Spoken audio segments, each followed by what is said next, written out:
Welcome to month 3 of the First Thursday Mystery. This month we are going to be making the Evening Star. You will need to make 14 blocks. In your kit you will find 14 pieces of white and 14 pieces of red. Go ahead and use best press on the pieces or spray starch or sizing and press them dry. And then we need to subcut all of these. From each of the reds, we want to cut 1 3-inch square and 4 2.5-inch squares. So what I would recommend is that you square up your edges.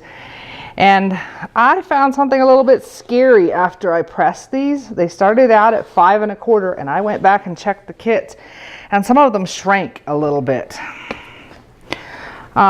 You don't really need to worry too much about that, because on the small squares the pattern is having you overcut and you will trim down later. So if you find that you can't get a 5-inch square that you cut into 4 2.5-inch squares, you can cut it at 2 3/8, and that is still oversized. Or you could forego the pressing with the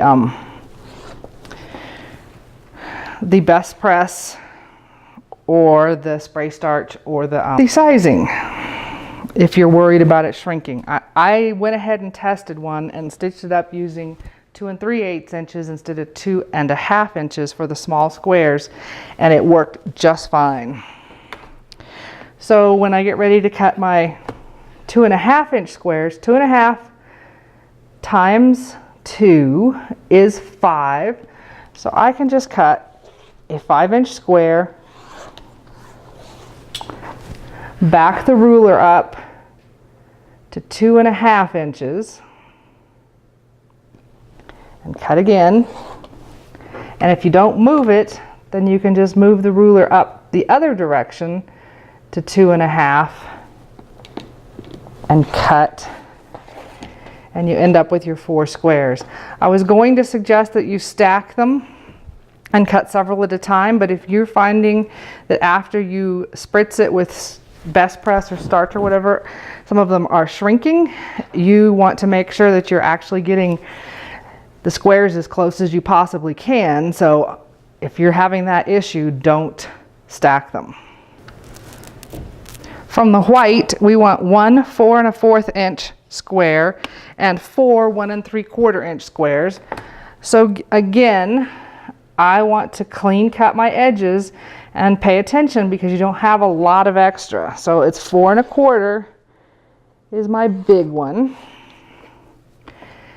And I do recommend that you slice off your square before you move on and cut your little one so you don't miscut it. So it was 4 1/4. And I'm going to cut this off first and move it out of the way, and then I can clean cut this edge. Now 1 3/4 times 2 is 3 1/2, so I can cut a 3 1/2-inch square.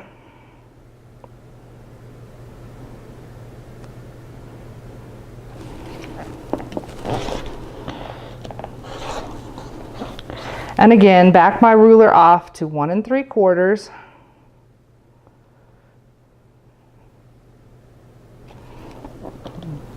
Cut, and if you don't move it, then you can again just go up the other way to the 1 3/4 and cut, and you get your 4 white squares. Set the white squares aside for now, and we are going to take our small red squares, the ones that are 2 1/2 inches, or if you were having issues with shrinkage, 2 3/8 will work, and probably 2 1/4 would too. On every one of these red squares, line up your ruler corner to corner, and we are going to mark a line on those. It doesn't really matter what you mark with, because this is going to be a cutting line eventually. I'm using a Frixion pen, and these pens will disappear when you press. So when you apply heat. So do that to every single one of your small squares. So I have marked my smaller red squares with just one diagonal line through the center. And I'm going to place it right sides together with the large white square, and I am matching my reds. I choose to have my stars all one color red, but if you chose to have it scrappy, that is certainly up to you. Then I'm going to take this to the sewing machine, and if you drew your lines straight, they should just line up going right across. The reds do overlap. Anyway, I'm going to take it to the sewing machine, and I'm going to sew 1/4 inch from that line down one side and then back up the other. As you can see, I have stitched on both sides of my drawn line, and I did chain piece. I just kept putting them in the machine one after another, sewed all the way down one edge and turned around and came back the other way. My next step is to cut these units apart on the drawn line, and you can do that either with a rotary cutter or with scissors. And it doesn't matter if it's not exactly 1/4 inch because your seam's already sewn. And you can use a ruler if you want to keep it straight, or you can just freehand. A ruler's not a bad idea because it keeps you going. And cut them apart like that. Or sit down if you're watching a TV show and put your stack next to you and just cut them apart with the scissors. Now once they're cut apart, they look like this, and we want to press the seams toward the red. So press it first as you've sewn it, and then you're going to flip up the triangles and press them. And here's a unit that I have pressed. Now we are going to put the next set of squares on these units. So we're going to pretend this one is pressed already. And they are just going to go down here, matching your corner on this, what was the square, the large square before. And you're going to do the same thing on the other unit. And then once again, you're going to stitch 1/4 inch away from the drawn line on both sides.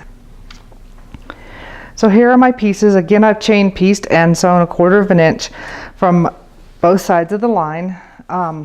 Again, you're going to cut them apart, your choice, scissors or rotary cutter. And when you cut them apart, you will have pieces that look like this. So what you want to do is take it to the iron, press as sewn, and then we're going to flip it up like this. And once it's pressed, you will have a piece that looks like that. So that is our Flying Geese unit, and it's going to be the points on our stars. Once we have all our pieces pressed, then it's time to trim. These were cut oversized. We want to trim these down to 3 inches wide by 1 3/4 high. Now half of 3 inches is 1 1/2. So I'm going to line up the 1 1/2 mark with the point, and I also want my 1/4 inch mark. I want to make sure I keep 1/4 inch above my point. So once I'm happy with where that is, my 1 1/2 and 1/4, trim and trim, and then I'm going to rotate the block, and it is 1 3/4 by 3. So this time I have my 3 inch mark here. The 1/2 inch should still be matching here. I want the 1 3/4 across the top. And when I'm satisfied that I have it all lined up, then I'm going to go ahead and trim.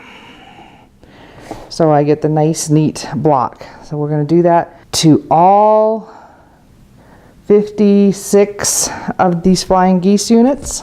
Once all the Flying Geese units are trimmed, it's time to put the block together in rows. So on the short end of 2 of the Flying Geese units, we're going to stitch the small white squares. And then on the long side of the other 2 Flying Geese, we're going to put the large red square.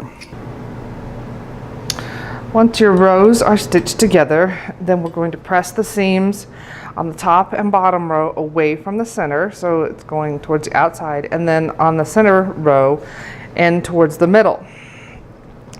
And then, because the seams are going opposite directions, they're going to nest when you're stitching them together, and just stitch the rows together. and you end up with your finished star. And then the pattern says to press the seams away from the center. I found that I got less bulk pressing toward the center. So you play with it and decide which way you like. You need to make 14 of these, and I would recommend you don't wait until the night before, and I speak from experience here.